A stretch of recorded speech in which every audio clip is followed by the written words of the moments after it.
Hello, everyone, and welcome to Conversational Witchcraft with me, Dawn, the Kitchen Witch. I am so excited to be here today. Before I forget, make sure that you like, subscribe, hit all the buttons so that you know when we're having amazing things going on this show. And today is really exciting. I'm gonna try not to fangirl too hard over today's guest. Today we have the amazing, fabulous, miraculous, magical Johnny Nuriel, known as the appeal of the surreal.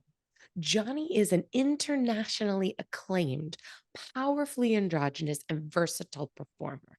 A beautiful blend of masculinity and femininity, Johnny draws from the powers of both in creating his aesthetic. He is the co-producer of the hit Portland spectacular BOYeurism at the Bossanova Ballroom. He has headlined events across the globe. Johnny received the title of Fire Entertainer of the Year at the Northwest Vaudeville Festival. He's won the title of Mr. NUDE Portland twice. And in addition to his exploits on stage, Johnny is a certified life coach specializing in empowerment and self-love coaching. He believes deeply in his work as a mentor within the community and being a potent magic and being, sorry, Corey, edit that. He is a being of potent magical energy. Johnny asks that you trust your imagination and let yourself go on a wonderful adventure into the inner world of the unbelievable and mysterious. The amazing, fantastic, magical, mystical, incredible Johnny Nuriel. I'm just gagged to have you. Oh, hello. I'm so honored to be here with you, to be connecting today, having this conversation. Like, And you're a really big deal. Like, you're a really big deal. So especially I where like you are have, out on the West Coast and you mm, and your amazing partner and husband, Isaiah, you are mm, huge deals in mm, in the community, in your art form. I'm trying, like I said, I'm trying really hard not to fangirl too much. this is such a beautiful meditation for me to receive praise in this moment, because one thing that we come in contact with so much is the imposter syndrome that fills us with that feeling that we can't be the center of praise or attention, or that like we're undeserving of that praise, or that if people really knew, the real us, that they wouldn't feel that way, right? That's like imposter syndrome in a nutshell. And this is like such a beautiful reminder for me to allow myself to receive the flowers and celebration. So thank you for reaching out. Thank you for wanting to talk to me and to hear about my work and my magic and what I do, and the realness of it and the nitty gritty and all of Yeah. it. I'm honored to be here. I'm so grateful to have you. And before we hit the record button, I was saying how I was looking into like my life and I was going, who would I want to bring onto the show that I consider to be an artist who's using craft and magic within their art? And you were one of these people that really came Mm. to me, and I was like, I really need to reach out to Johnny. And I honestly didn't think that you would say yes to me because we really don't know each other. Well, I know you. We were fast friends. I mean, I remember when we met, because you have such a beaming personality, and you were so ready to connect and So just talk. I want to So tell I felt like we were everybody, fast friends. I know, and my partner Justin makes fun of me all the time because he's like, Dawn, you could make best friends on the moon in a paper bag. And I'm Yes. like, I don't know. I think like attracts like, and high vibe people just kind of like Mhm. gravitate together. But I was lucky enough to happen upon a burlesque performance that you and Isaiah did together when my husband and I were out in Portland, and Portland, Oregon, by the way, because I'm here on the East Coast and people might think I'm thinking about Maine, but no, it was Oregon, Portland, Oregon. in which I fell in love with Portland, Oregon. I left a piece of my heart there for sure. Stumbled into a smoky burlesque room, and then all of a sudden these enormous two giant glamazons were coming at you. In a beautiful, lyrical dance version of Romeo and Romeo. It was Romeo and Juliet, but it was the Yes. two of Ah, you yes. together. And what Yes. we learned was that you were filling in for someone who was not able to make the performance that night. And you and Isaiah just came Mhm. up with that routine that afternoon. So you weren't even supposed to be there. And Justin and I are watching you guys. And first of all, we were blown away by your artistry, your connection. It was transcendent to be in that Mhm. space, right? Like the Mhm. show itself was fantastic and beautiful, but the two of you came out and we were just like, what in the world are we even seeing right now? Because we understood the magic and the gravity of what we were seeing. And I look at Justin and I go, "Justin, the guy we saw in that documentary." Because we watched the burlesque documentary that Isaiah is in. Yep. And we had watched it months before we had gone out to Portland. And I was like, I'm gonna go say something. I'm gonna go introduce myself. I'm just gonna say hello. I'm just gonna introduce You myself. had your courageous moment, right? You're like, I am going to do this. And we often like we think we're like, okay, I'm gonna do this. And sometimes we don't do it. And you did it. You guys must have thought I was a nut bar. Well, no, because it's like again, like we've seen a lot. And so like, working in nightlife for many, many years and working in like spaces where people are really feeling free and usually like, they're feeling intoxicated in some form. So we see people when they're at their playfulest and at their like most courageous, whimsical self, so like that's the kind of people that we see, or the spectrum of the person that we see, And you were see so the fun loving. side. You were And so loving and accepting. yeah, and it's, I mean, like it's you can tell so much about someone from the very first, just even just energetically, I mean, when we're talking about when you meet someone for the first time, you can feel the intention, you can feel their energy coming towards you, meshing with yours. And you take the same person, the same exact situation, the same words used, the same everything, same body language, and it might feel totally different. So I remember meeting you, and also just I remember how our energies really, really worked well together right away. And sometimes, it'll be something as small as even just someone needing something from you, if they like even like come up and like put their hand on your shoulder, and how differently that can feel depending on the person or depending on their intention. So like there are sometimes that people like come up and they put a hand on my shoulder if they need to like talk to me instead of like being like hello, like they'll use touch, Physical touch. to try to, and like that can be so jarring, so like how differently it can feel as opposed to someone else like running up to me and like throwing their arms around me from behind, and then just like it's like no big thing, whatever. So it's really interesting how differently we interact with each other. And we've definitely been in plenty of situations, kind of the darker side of what we have to deal with is because we're around a lot of people that are using alcohol or whatever. They're feeling uninhibited, Yeah. right?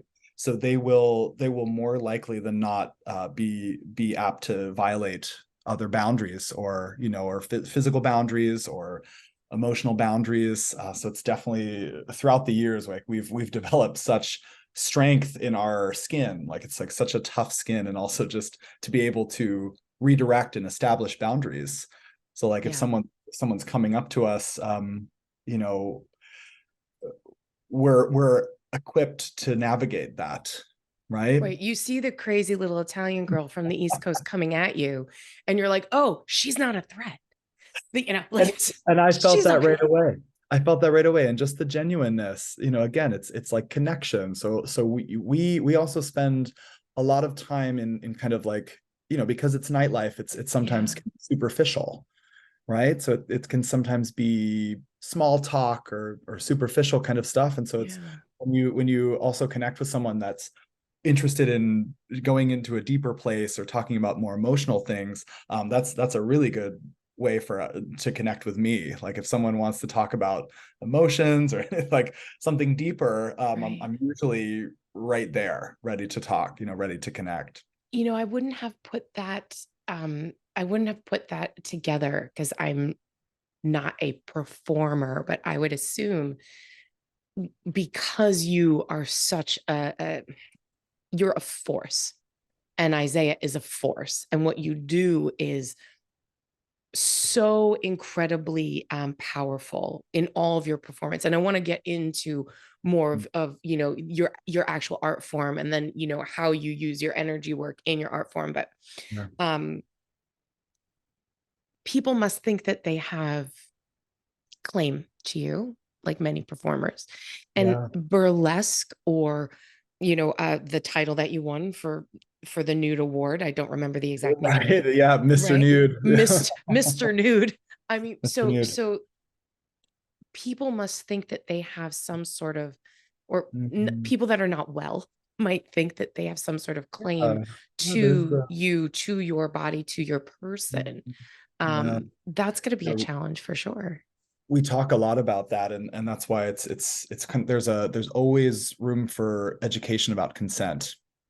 So like in nightlife settings, like it's really good to continue to remind people, like active consent, always checking in, like, and especially, nowadays, just being aware of what space we're sharing with people, because we're much more aware of sickness and germs and pathogens. So like, For sure. so it's just really being consenting before you enter someone's space, or touch them or anything like that. And I'll be honest with you, and Isaiah has many stories as well. And like you really need to talk to him as well. I'm sure that he would love to be on a podcast with you as well. Side note. Okay. But yeah, so one thing that's really important is just to remind people about consent, and just like to continue to actively be forthcoming with your intention before you be like, hey, like even something as simple as saying, hey, like, would it be okay if I asked you a question? Even something like that, like, because there's obviously there's like a breach of physical boundaries, Yeah. and that's happened a lot to me. Like, I'll be honest, and also a lot of it has come from people that you wouldn't necessarily see as the aggressors, right? So it's a lot of like femmes, breaking my physical boundaries, which is an interesting one, because it's also feels like a reclaiming of a lot of their power and strength, but Mhm. also that's it's never appropriate, regardless. Like, it's never appropriate to touch someone without their consent, Yeah. uh, like to like slap their ass or like grab them. No. Like, that's never okay, Yeah. regardless of your gender, regardless of, even if you're like, but I couldn't be a threat because I'm like, I'm, whatever, like it's never okay. Mm-mm. Mm-mm. But so that does happen, that is definitely a part of our world, and it's always an opportunity to educate, and to continue to shine the mirror into their Mhm. face too, because it's like, look, like this, I know that you don't see yourself as a potential aggressor, but anyone is, and it's possible for anyone to hurt anyone. And just because you're not an aggressor doesn't mean that you can't be aggressive, Yes. and And then that's yeah, a really good point, because sometimes someone's energy can be so aggressive, and it's like they're so correct. even a common, we kind of talk about like, boundaries, and like a common one that I will say, if someone's like really excited and wanting to ask questions, and it's in a space, and like when we met, if I wasn't in a space to like answer any questions, you would have gotten like a very polite but also like a very firm boundary, Hmm. but Hmm. that wasn't the case, right? So it's like Hmm. we connected in that moment, like, just first meeting each other, and in a alternate universe, maybe I wasn't feeling it that night, and I Hmm. put forth that boundary, but something as simple as just saying like I don't have capacity for this conversation, Or right? knowing that Can about we talk about yourself. that? Like, Yes. because there's such a need to be polite. Everyone, we're always trying to be nice. We're always trying to be polite And we just want to and make please everybody each happy other. and put on your smile and be non-threatening. I just want everyone to love me and be Right. happy with me, and Right. to not feel like you're burdening anyone, or so like that's like deeply ingrained, especially I know that as a man there's something that I don't understand about that conditioning, right? I think that's something that's very, very specific, right? Because you must, and Isaiah as well, must struggle with that. I mean, my partner is a Mm. very big, manly man. He's Yes, very yes, he masculine, is. Yes. but he's 5'11", Mhm. right? You are like 8,000 feet tall. 1,000,000 feet tall. You're a Yeah. million feet tall, and then you're in heels. Yeah. But there is that, I'm sure, growing up, learning Mm, to shrink, right? totally. Don't be threatening. Don't be, figure Yeah. out how to hold your body in a way that isn't threatening. And so I imagine that's extra hard Mm, for you, yeah. especially in the environment in which you create art. But Yeah. I really want to go back to something you said Mm, earlier, where you said you can tell about someone's energy or about their mhm. intention, right? You can feel it. You can feel it in their intention when someone walks up to you. So, Mhm. intention for me is a huge part of my magical working. It's a huge part of how my spiritual practice functions. And I Yeah. don't think people realize that intention sometimes shows up in ways when we are not being intentional. So being unintentional creates sometimes a negative intention, right? I just see you walk by and I go, oh, he's got a cute little booty, and I slap your butt. Well, it Mhm. wasn't my intention to hurt your feelings. It wasn't my intention, but I wasn't thinking about you. So, Yeah. or your boundaries. And so by not having intention, I thereby had a negative intention. Does that make sense? Dawn, you are hitting it. Yeah, no, that is you put into words exactly something that I've thought about. I don't think I've had the right words for that. So that was pretty much exactly it for me. So I think the moral of this little bit of this conversation is like, don't be a dick, right? Like, keep your hands to Think yourself. before you act, look Yeah, before you leave. yeah, And yeah. it's beautiful to also, yes, like, and you touched on something that really connected with me about, wanting, like, growing up to really make yourself not threatening, and especially like as a bigger man, like to really make myself as unthreatening as possible, like, because I'm sharing a lot of space with femme Mhm, folk. mhm, So it's always been something that I've really thought about a lot, is like, how am I threatening right now in my body language, like, how am I being received? Um, and so I think a lot about that, but yeah, like there are a lot of people that just really blaze through life. And I'm not saying that I haven't hurt people, because I, like, like, sometimes we don't think, like, we just say the wrong thing, or whatever, because we're not thinking about them. We're not thinking. So mhm. I'm not saying that I've never done that. I've definitely done that. Definitely, like, put my whole foot in my mouth, Yeah. and just not even thought about what I was saying. And so, yeah, like, being able to put more intention into what you say, how you approach people. And even if it's something as simple as, like, what you said, you're like, I'm going to go up and I'm going to introduce myself, and I'm going to, like, it's like you thought about, like, it's like, that's just an example that I'll use.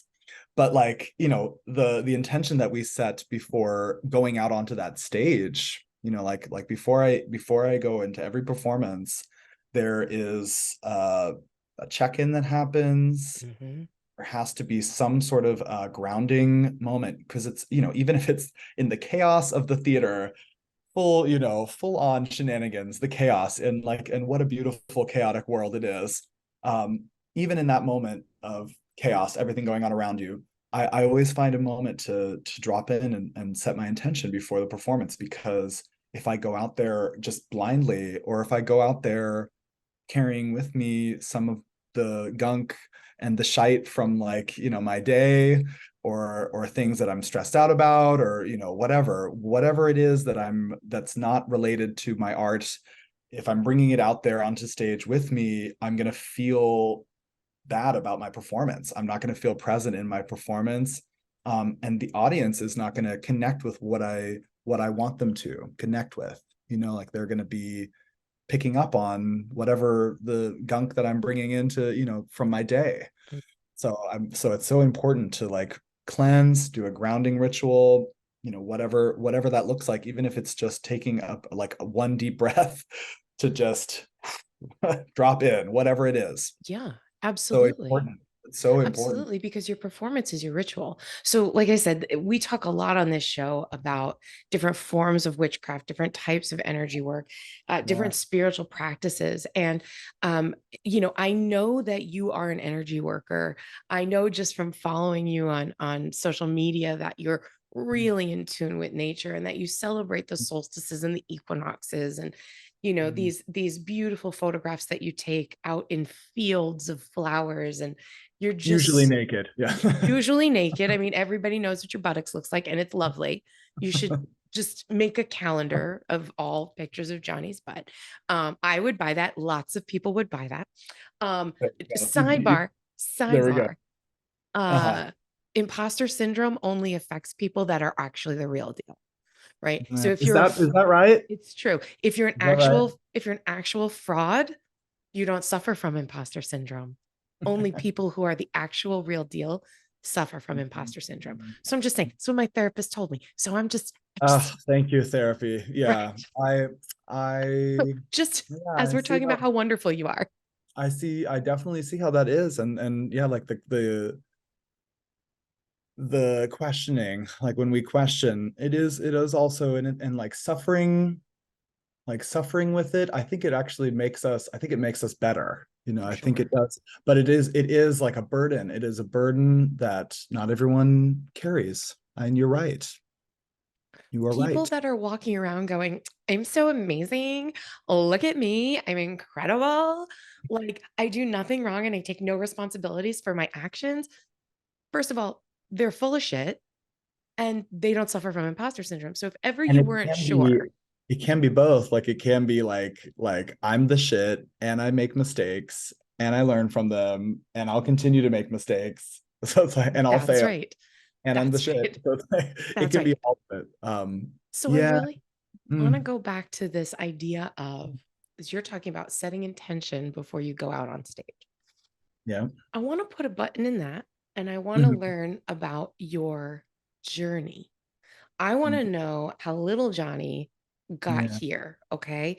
So I know you have an amazing, you live in an amazing part of the world. Mm, Were you, and I don't know, do you define in any way as a witch, as a pagan, in mm. terms of a spiritual path? No, I no, love it. yeah, I'll be honest, I don't. Okay. I I'm not, yeah, I'm very connected. I'm very connected to nature, as you said. Hmm. It is like that is church for me always. Hmm. Temple. I don't I have known many witches. I know many witches. I have loved witches. Um, and I don't, that's not my path. It's not a path that I actively walk. Um, Or knowingly actively walk. mm, right. Like I don't, it's not a part of my identity. Right. When I talk about myself, that's not a part of my identity. Mhm. And yet, from the outside Um, perspective, you are 100% practicing magic because you are fucking magic. Like that's interesting. That's interesting. you really are. Thank you. And I believe in, yeah, I believe in so many different things. That's the thing. It's like I'm not an atheist. I'm not super religious. I'm not, and yet I am so many different things. Right. And I Right. have I have religious, it's in my family history. I have, on my father's side is Jewish, my mother's side is Christian.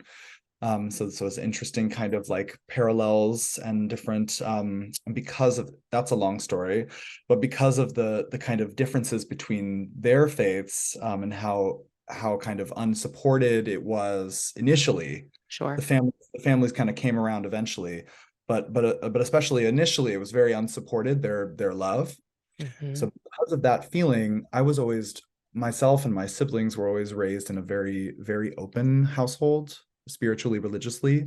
Hmm. And we were never pressured to attend any organized religious celebrations. Even like if my mom was going to like a special church thing, or my grandmother, I was never required to go. I Mm. was always like invited to a go, and I usually wouldn't go. I Right. wasn't really interested in that. I would go to temple sometimes too, and like yeah, like I was kind of checking everything out, but Sure. I wasn't super interested in organized religion. And I have such an incredibly active imagination, and I have such like a fantastical brain imagination land that I create. And when I was little, so like really like the origins, like the beginning of the artistry really was like when I was like, a baby, Yes. little, I would just twirl in the forest, and I would always love to play with capes. I always had my big capes on. So the capes have always been a part of my journey. And I love to twirl in capes.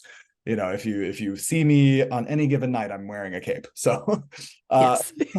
many capes. I have capes in all different shapes and sizes.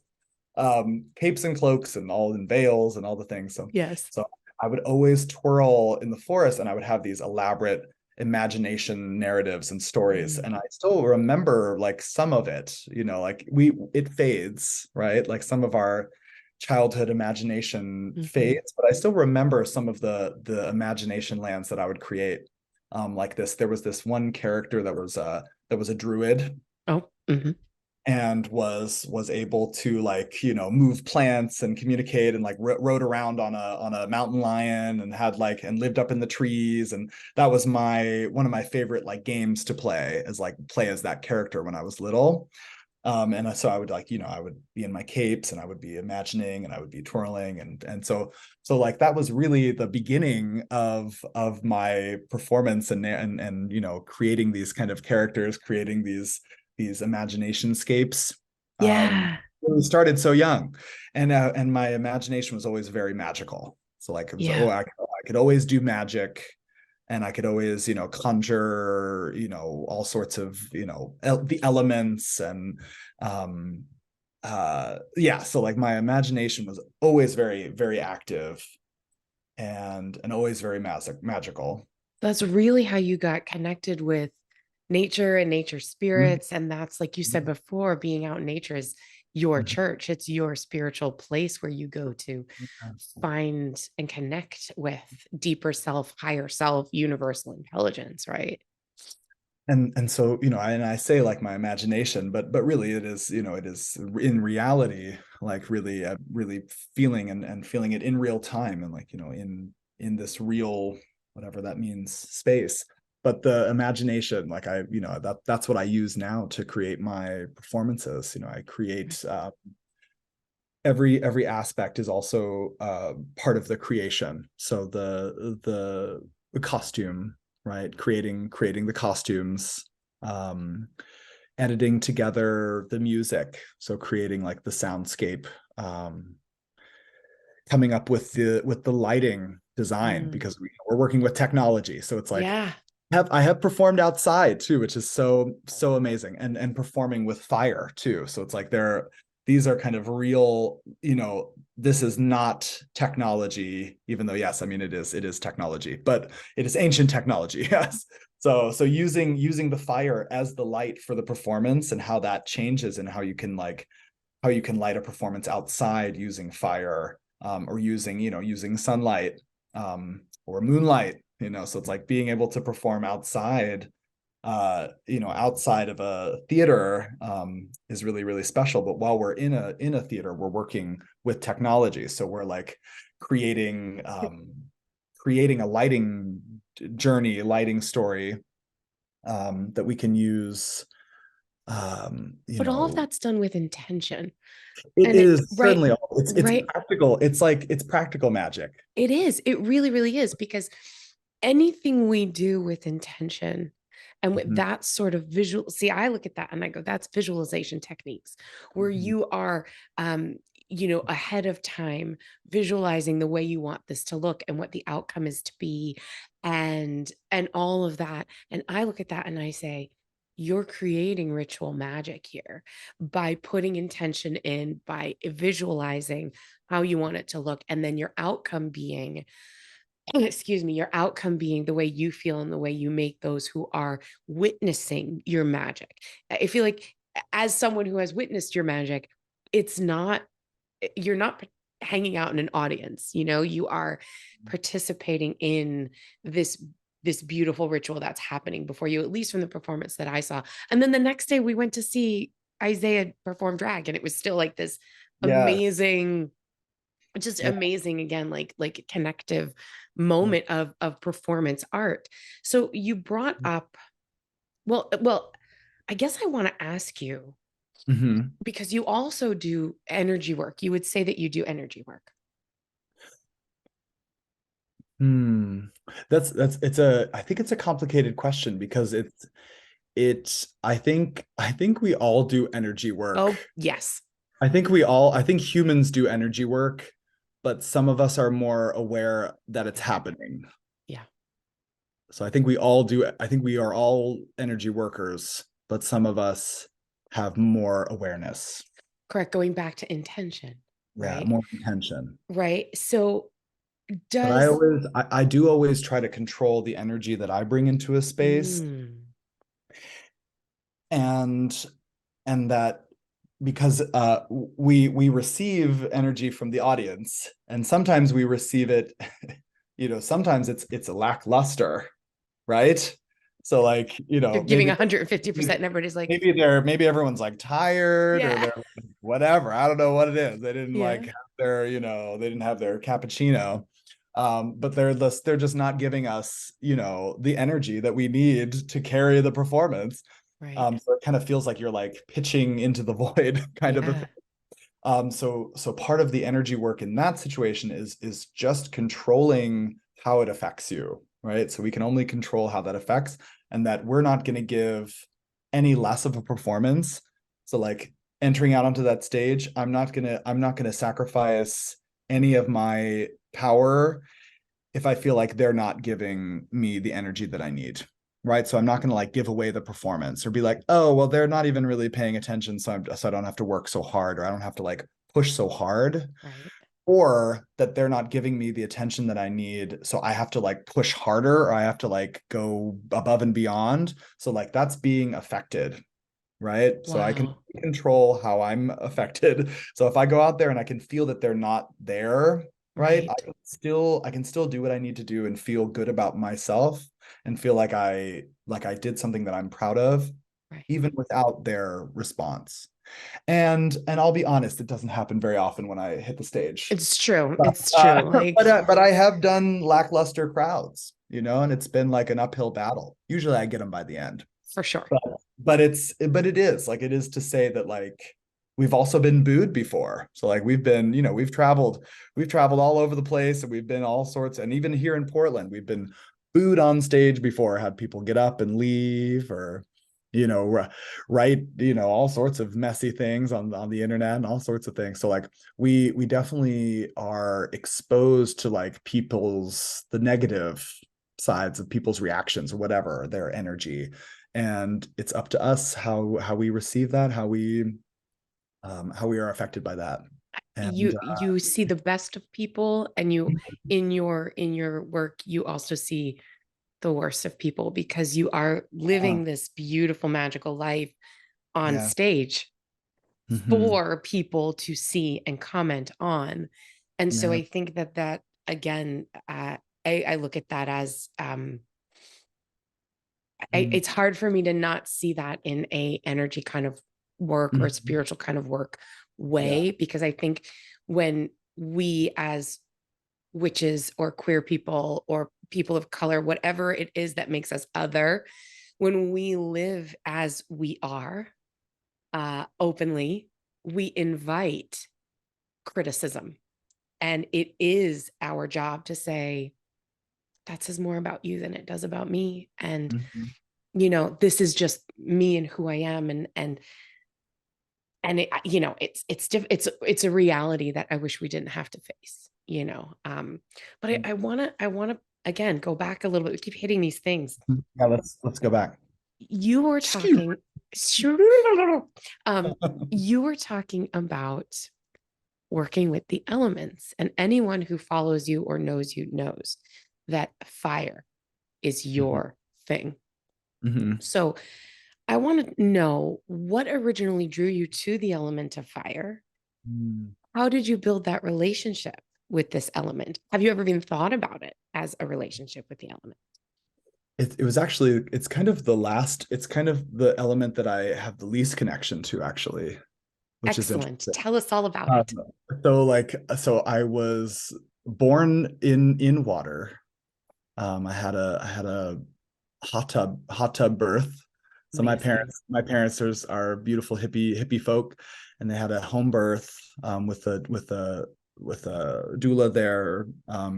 And I was born in a hot tub, uh, Amazing. in my amniotic sac, which is very rare birth. So my dad had to break the sac and then like brought me out, and I wasn't breathing Because you were uh underwater. You're good. because I was underwater. So like I never got the like sensory thing where the baby here like feels the air on their head or on their feet, and then they start to breathe. Yeah. And so I was like turning blue, and they, my family was there with me and just like praying that I would breathe, and I started breathing. But I've always, and like they, I, even before I knew that story, or even before I was old enough to really understand that, I've always been connected to water. So Wow. always been a water person, like very, very, I learned how to swim when I was really young. I would be out in the ocean for hours and hours and hours, bobbing in the waves. I grew up in Santa Cruz, California, Wow. so like right by the ocean. So I would always be in water. I was always in water. So I'm definitely like, I connect the most with water, and it's the element that I incorporate into my performances the least. Like I so it's always, I mean, like I have performed in the rain. I have gotten to perform in the rain many times, because we've done many like festivals and prides and doing out in the street or in a fair in a Right. park, and it'll be raining. So that's always like, I'm never sad when I'm performing in the rain, Right. uh, but it does make things harder for sure. Yes. Uh, but Especially in heels. yes, Costumes and makeup, they don't yes, hold up well in torrential yes. downpours. But then, so the other element that I incorporate on stage probably the most is air, because I love doing my veils. So being able to Yeah. dance with the air, and really like let the veils move, and it always feels like a duet between, like the air, Mm, the veils, and this kind of marriage between the two. mm. So I love incorporating air into my performances. Earth, I would just say just being grounded, right? Like, and when I perform, I'm usually barefoot if I'm not in heels, or sometimes I'll start in my heels, but I usually take them off about halfway through, because I really need to be able to feel the stage. Like I need Yeah. to be able to feel the earth, the stage. So I love performing in heels, but I also don't feel as connected or as grounded. So I Hmm. usually end up taking them off so I can feel, so I can have some stage connection. Um, and fire is like, I love performing with fire, but it also, fire to me, I have like the least connection with it, but Wow. I'm like really impressed with it, and I have like a reverence for it, but I don't like, it doesn't connect with me in that way. Um You feel I like fire is like something that you work with, but not necessarily is it, soul connected. I love using fire on stage because it forces me to slow down. Mm. So like using the fire on stage, it forces me to slow down and it forces me to be very aware and very present in the performance. So I can't really just kind of go out to lunch. I have to stay really focused. And I love how it literally needs to breathe. Like it needs to, like if you light, you know, a prop, if you have like a prop that is burning, um, depending on if it's, you know, if it's a static kind of prop, you have to let it just be, and that the fire itself commands so much from the audience. Mm. And so it also, it's like it is a way to like enrapture and hypnotize, Mm. you know. Yeah, So for it's like sure. I use it for that, like I use it for the hypnotic effect and for the like the trance that it induces. but it Wow. but really just letting it be, you know, like it just, for me, like fire performance is all about just like letting the fire shine, you That's know. amazing, right? Because But I don't really feel like, I don't feel like a super fiery person. Like I have like a I have there is definitely a fire inside of me, but I don't, it's like the least, I feel the least connected to it. well, fire element is passion. Mm. It's what drives someone to do what they want to do. It's what creates momentum and Mm. will, right? Mhm. Your will to do something.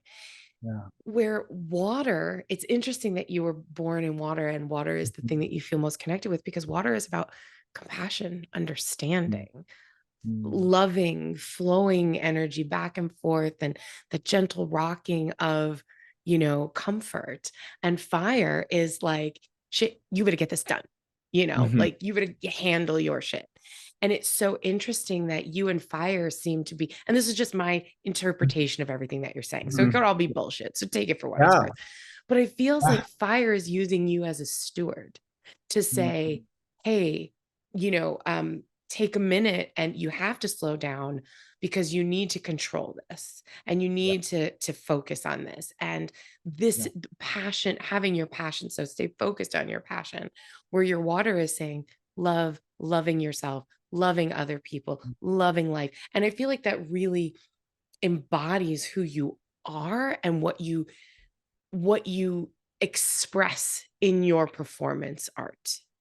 And we do have to take a break, but when we come back from the break, I want to hear about your self-expression in your performance art because it's just amazing. So we'll be right back with the magical, marvelous Johnny Nuriel.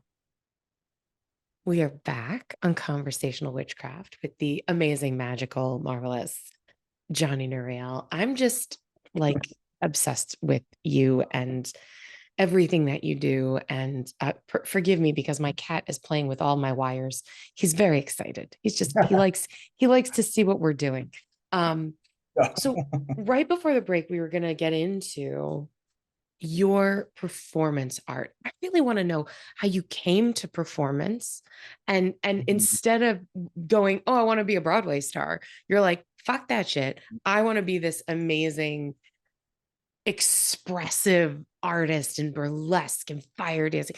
Like, I'm a theater kid. I grew up, doing singing and dancing and being on stage. And, most of us don't go, I want to do burlesque. Like, how do you, how do you, And like, where does that come from?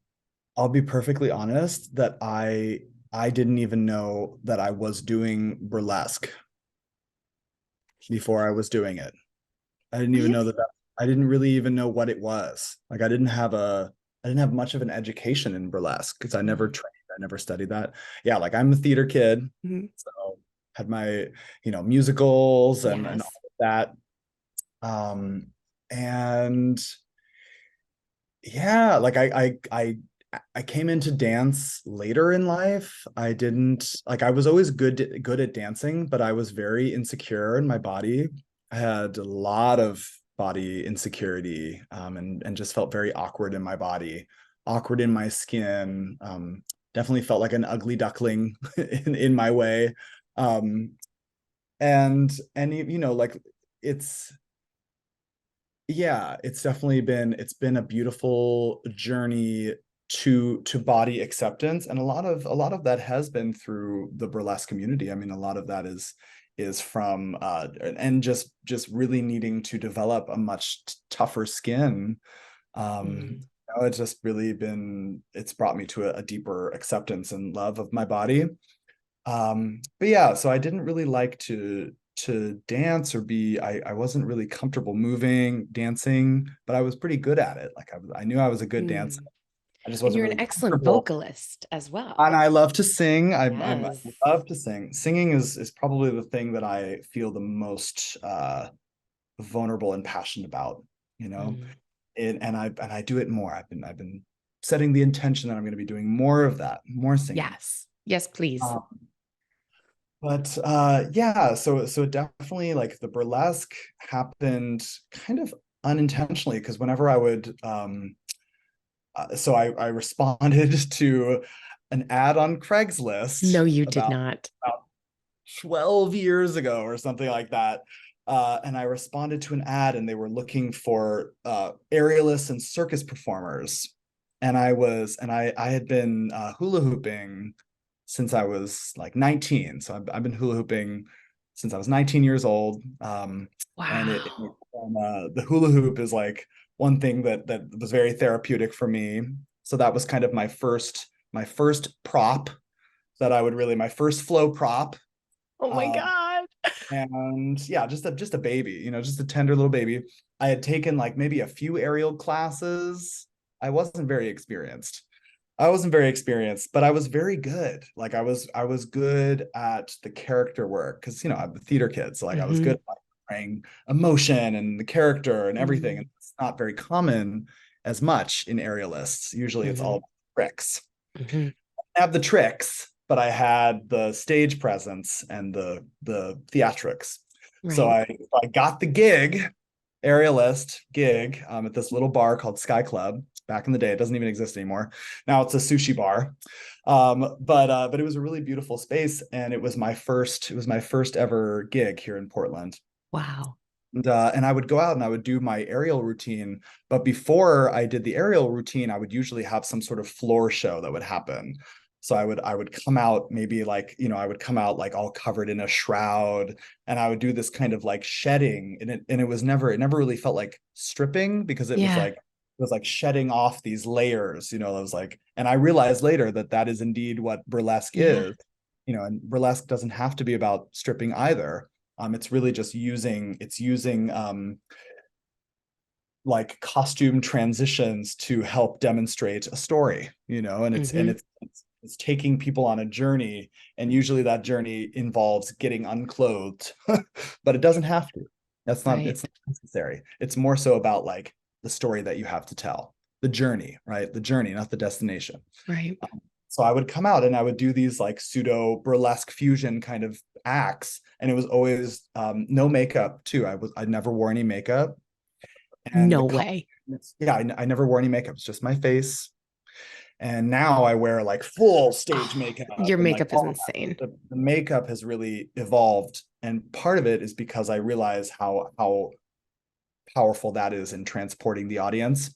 So Yeah. the makeup is now here to stay. But back, originally I didn't wear any makeup, and it was more so about the emotion, the character. And it was always coming from a very deep inward place.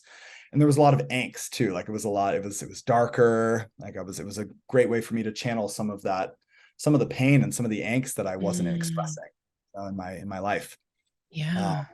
so I had some anger, I had some pain, I had some angst, and that would come out a lot in my performances and my music. Um, but yeah, I didn't really even realize that I was doing burlesque until someone recommended. They're like, you should really do burlesque. Like you should really like, do these burlesque shows. And I was like, I don't really even know what that is. And I realized that I still belonged in that space, even just as is. And then from there, it continued to evolve. But I've never formally studied. And I think that that's why I'm so original too, because I didn't have the same kind of blueprint. And like a lot of burlesque performers have a really strict blueprint Mm, trajectory. They have hmm. like have formal training, or like there or whatever. It's like there are schools for burlesque, just Yeah. like for any other craft. Yeah. And I think that that's beautiful. And also it encourages less individuality, Mm. because it's a lot of people are inspired. And now like drag is a great example of this, because now with RuPaul's Drag Race being a mega billion-dollar industry platform, international platform, people are also less focused on their drag, and they're more focused on being inspired by or imprinting their style off of different drag queens that they love, that are famous. Mm-hmm. uh, and how a lot of the makeup is also starting to look very similar, Mm. because it's like someone will do a makeup look and it'll go viral, and then everyone's doing the so Mm-hmm. it's like so part of the individuality of not having formal training is something that I'm grateful for. Like I didn't have a lot of like mentors. Right. I Right. had a Because lot you're of just out people there that doing this on your own, ton of finding people that I'm community on inspired your by, own. like a ton of people that like helped me along the way. I Right. have a ton of people that have helped me along the way, but I never had like a performance mentor. Right. Not really. So I think because of that, like I've really like created my unique flair, my unique stage presentation. Yeah. I'm grateful for that. I'm really grateful.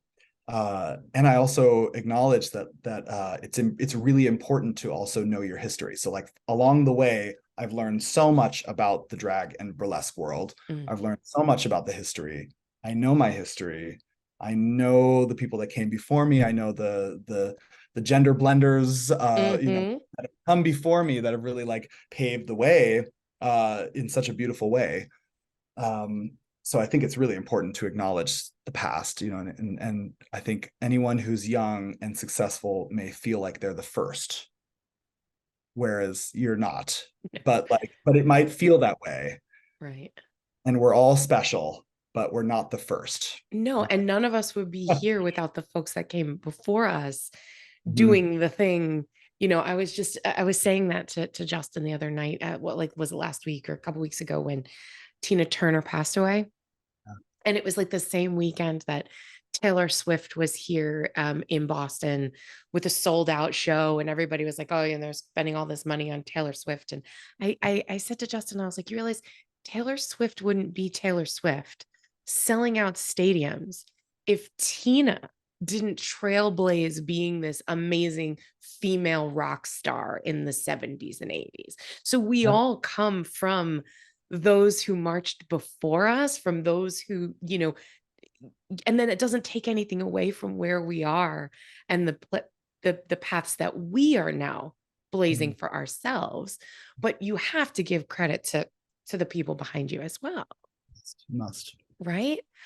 What I love, Johnny, is how unique your art is. And when I look at that and see your expression, your self-expression through that, and then how that self-expression touches the lives of your community and people that are watching you, people that are following you, people that are within your performance community. Um, you are one of those trailblazers. You and Isaiah are those trailblazers because you are taking all of your experience and creating new things. So, talk to us a little bit about how you've gone from performer artist to Mhm. producer for performer artist. Yeah. Um, so that was actually how Isaiah and I met. That was how we met. Because he was producing the show BOYeurism, Mhm. which just turned 10 years old Oh my recently. God. Congratulations. And so he started the show, and it had been running uh, for like 3 or 4 months before he met me, and was recommended to book me, and we hadn't actually met. Like we had been performing in the same town. So he like I was invited to perform in BOYeurism, and that was how we met. and then we very, very soon after that, like became connected. We just knew that we wanted to work with each other. We felt like, a compatibility, a draw. It wasn't confessed that there were feelings until later. That happened later. But initially it was just like, we just really felt that we really wanted to work together and to create art together. So then flash forward, 10 plus years later, we were producing the show together. And it's something that we have an amazing team of people, but it is, at the end of the day, it's up to the two of us to make this happen. And that's like, Right. it's such an empowering feeling. And it's so much work. It's so much work. It's so much work. It's so much work to put business in your art, or put your art in business. It's really fucking hard. And it is. And you know that. I mean, like you wear so many hats in your business. Truth. So and how can we still shine as the artist, within the business too. So that's been an ongoing journey for us. And it's been, we could probably spend the whole podcast talking about establishing boundaries between work and love and relationship and friendship and all of this, and how it's how the lines have, you try to keep everything so neat and separated, but that's not how life works. So really, like, going from like entering into this partnership, and then also entering into this creative business partnership as well. It's been such an interesting journey, and we we continue to be kind to each other. Producing's among the most stressful jobs in the world. I know that this is true, and it's not even like, and it's like, for what? Like, the stress for what? It's a show. It's entertainment. It's but you need it to be perfect. Literally supposed to be fun. But it's not. It is fun after the fact. And then you get to the end and you're like, look what we did. We're amazing. Oh my God, it was beautiful. I can't wait to do it again. And then when you decide to do it again, you're like, what the fuck was I thinking? Why did I do this? So am I out of my mind? Producing has definitely been, it's not my favorite thing to do. But what I love about it is again, like the creative freedom. So we talk about like, why burlesque, like why performance art, why be this of all the trajectories that I could have taken, like, why this trajectory? And the real answer is the creative freedom. Like, there's no censorship of my work. There may be censorship on social media, which is real. So there is censorship on social media, but as far as like live performance, there is no censorship over the work that we're able to bring onto stage. And I think that like, that there's a lot of power in that, and people abuse that sometimes, and we've never abused that power. Like, we've never put anything out into the community that we weren't proud of, or that we didn't stand behind. Like, there's been no creative work that we've ever done that has been intended to hurt or antagonize or belittle anyone. Right? If anything, it's taking a punch at the patriarchy, right? So like, we do plenty of art that takes, cheap shots at the patriarchy, and I stand behind all of that. Absolutely. But never anything that would be considered punching down, right? Right. So I think that's so important. And so, like, when you have creative freedom of your artistry, not using that power for evil, right? Using that power for good, using it for good. But at the end of the day, like, we produce the show, and nobody can tell us what to do. And that's really, really powerful and really special. And that comes back to what we were talking about in the beginning of this interview, intentionality. Your intention when you are creating this performance art, when you are putting together these shows, when you're bringing people together, your intention is joy. You're leading with love. Yeah. Your purpose is compassion and unity.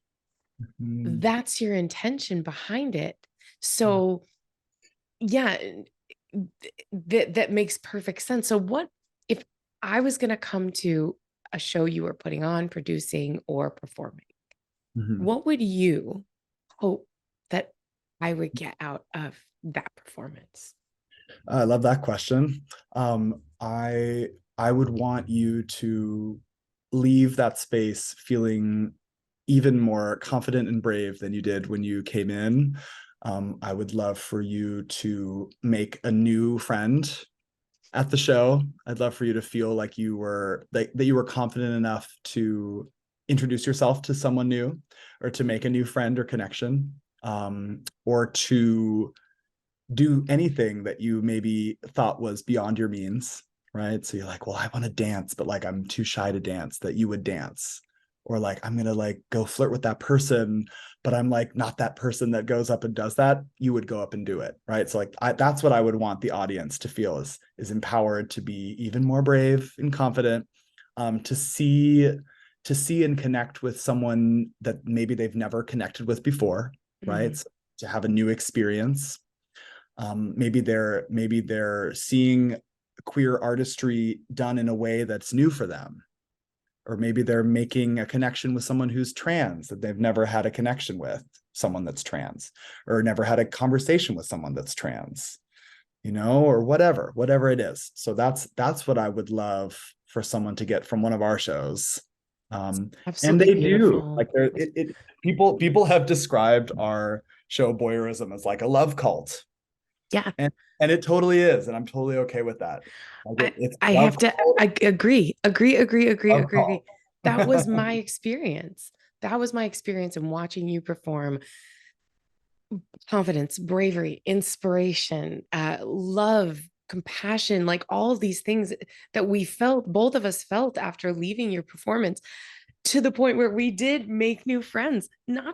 not just you guys, but we had struck up with a conversation with the folks that were sitting next to us, who we're still friends with on Facebook 4 years later. Like, it's crazy. And then you took us out and we went to Dante's, Mhm. and we met Lola, and then Lola took Yep. us out. Like, we just, and all because you Mm, create these spaces, you hold these spaces of art and love, and to take a visual medium of performance art, dance, burlesque, everything that you guys, the drag, everything you do, and put it through this lens of intentionality mm, and compassion yeah. and service to yourselves, to Mm, your heart's purpose. It really is transcendent, and I'm blown away by you and your work, and I'm so grateful that you decided to spend some time with me tonight. We didn't even really get into talking about the fact that you are also like an empowerment coach. um yes. and we're out of time, so maybe we're gonna have to do this again, That's because I it's think such a it's a it's whole nother episode. we could, I know it's a whole nother episode, but all I will say is that I'm so grateful that I can do the coaching work, and that I don't have to, I don't have, again, freedom of expression, right? So I don't have to be closeted in my work, Mm-mm. right? It's like the performance art and the burlesque that actually draws in my clients. I'm so grateful. Like I don't have the kind of job, or I haven't, I'm creating my life that I don't have to be closeted at work. Like I don't Mhm. have to be in the closet ever again. And that's really special. Like, and there may be people that aren't ready to work with me, or choose not to work with me because of that. Mhm. And then that is fine. Like Mhm. that is just fine, because the people that I want to connect with are the people that I'm bringing in because of that feel more comfortable to work with me. Yeah. I love that I can like unite these. Like it's a very different part of my life, for sure, showing up as the coach as opposed to the star. It's a very different role, but I love how they're also really interconnected in my world, and I don't have to keep them separate. I don't So see them as separate at all. I I know. I don't see them as separate at all because your whole mission, your dharma in this world is to connect people, to show them compassion and to live an example of authenticity so that others will feel comfortable being their authentic selves. So to me, when you came out and you said you were going to do the coaching thing, I was like, oh, of course he should absolutely do that because you are already inspiring people with your art. So for those people to say, not only are you inspiring me with your art, but can you please come and help me get past my issues so that I can then inspire others?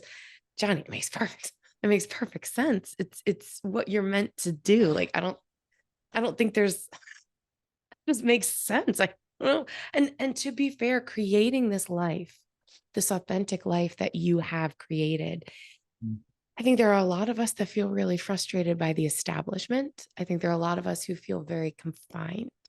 Um, as a witch, I've been a witch since I was 18 years old, practicing. And I always had to hide my jewelry when I was in a corporate world. And I always had to kind of like pretend, oh, yeah, it's Samhain, it's a big holiday for me, because I'd be like, oh my God. And people be like, oh wow, you really love Halloween. And I'm like, what? Really? This is a spiritual holiday for me. It's very important. Mm. And being able to build a life where I could leave corporate America Yeah. and be the fuck who I wanted to be, Yeah. that's a huge deal. And like, if we could inspire people to just be who they are and others to just accept that people are different, Yeah. like that's all we could do in this world, right? Mm. I think you're amazing. And I think the work you do is amazing. And I'm so grateful that you were here. And I'm sorry that we're out of time. Can you tell Well, everyone? the time has just flowed by because it's so lovely talking with you. It's amazing. Can you tell everybody where they can find you online, how they could possibly come see a show, and if they were Ah, interested in booking maybe a session with you as a coach, where they could find you? absolutely. So my name, Johnny Nuriel, and that is the name that I would go by on stage or when I show up in coaching session. And if you go to johnnynuriel.com, you can book a complimentary 30-minute call, and we could talk about whatever you may be working on or what support that you might be needing. And then if you're in Portland, you absolutely must come to our show, BOYeurism, which is at the Bossanova Ballroom. And again, if you reach out to us, if you go to our social media, you can look us up, Johnny Nuriel, or if you were to Google BOYeurism, which is spelled just like voyeurism, but with a B. Yes. If you were to look that up, I would hope that you would come and be a part of our love cult. Yes, go just see them, see Johnny, see Isaiah, see the show, just be part of it. It's a movement. It's transcendent. It's just to Mm. watch them perform. It's just incredible. I couldn't say enough wonderful things. Okay, Johnny, so we've come to the point in the Okay. show where I ask you Yes. my signature question before we close out for the evening. If you could have me cook you one magical meal as a kitchen witch, what would it be and why? Eggplant parmigiano. Love eggplant parmesan. No one ever asked for eggplant. It's one of my favorite Italian dishes. Is it really? Yes. Um, and I just know that you would hook it up. I know that you would slay that dish. I fucking would. I made an eggplant parm a couple weeks ago. Uh-huh. Justin hates eggplant, so like I only Yeah. get to make it for myself. And I had a vegetarian friend coming over for dinner after we went to the theater, and I was like, well, I'm gonna fucking make eggplant because she's gonna want it. It was I made the eggplant like really crispy, and then I Mm. layered it with like gobs of sauce and cheese, and it was so good. Yeah, I just knew you would slay that dish. Mm, and you Uh, need like some garlic bread on the side. I still think about we need to re-up. We need to re-up on our infused olive oils because I still think about them every day. We got to re-up. We got to re-up on those We olive oil infusions. My we God. have quite a fan base in Portland. Uh, Because there's a fabulous witchcraft podcast called That Witch Life that comes out of Portland. And they're addicts. They're Cucina Aurora olive oil addicts. can't get enough of it. No, somebody's gonna have to Drowning in olive oil. Yeah, if anybody's listening and you own a shop in Portland, Oregon, just text me and I will fucking get you some olive oil so you could sell it to everybody out there. Trust me, this oil is the business. You are just the absolute best. Thank you so much for being here. We're going to put all of your links on the show notes so everyone can find you.